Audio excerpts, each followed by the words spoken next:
আজি মই তিলেদি সৰু মাছ বনাম মই কেনেকৈ বনাওঁ আপোনালোকে চাই থাকে আমাৰ অসমীয়া মানুহৰ প্ৰিয় খাদ্য তিলেদি মাছ প্ৰথমত লৈছো মই সৰু মাছ তিল আলু ৰহুন আদাটো মই অকমান কুটি লৈছো কেঁচা জলকীয়া আৰু পিয়াজ এতিয়া মই কেনেকৈ বনাওঁ আপোনালোকে চাওক আগত ৰহুনৰ বটি দিম আগত মিহিকে তিলটো মই বটি ল'ম কাৰণে মই সৰিয়হৰ তেল ব্যৱহাৰ কৰিছো মাছটো ভাজি ল'ম আগতে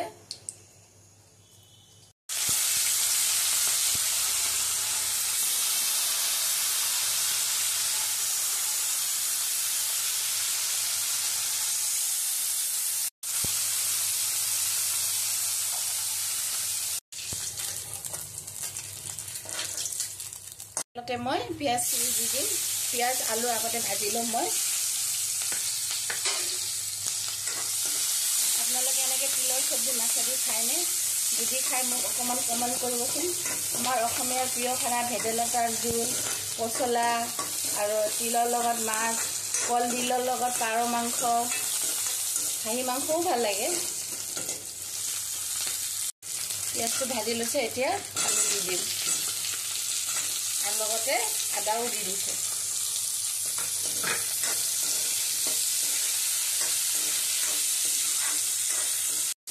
এতিয়া মই আন্দাজ মতে নিমখ দি দিম আপোনালোকক যিমান লাগে আপোনালোকে দি ল'ব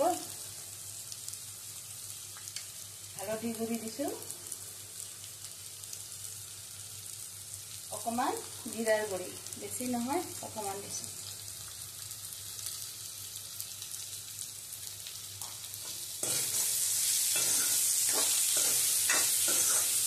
অকমান মই ভাজি লৈছো এতিয়া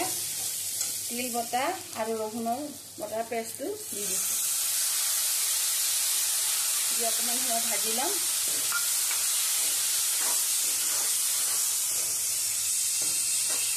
আৰু কেঁচা জলকীয়া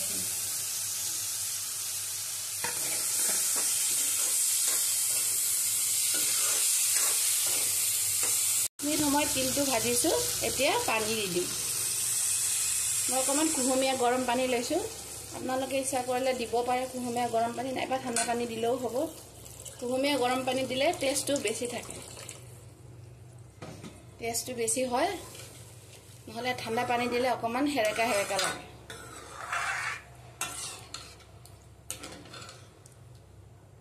জোলটো হৈ গৈছে এতিয়া আমি মাছখিনি দি দিম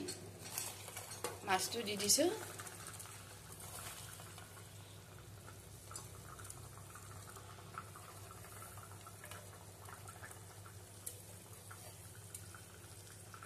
মাছ দি মই 5 মিনিট সময় আকৌ বইল কৰি তাৰপিছত মই নমাই দিম এতিয়া হৈছে তিলৰ জোল খাব লাগে চুলিৰ কাৰণেও ভাল তিল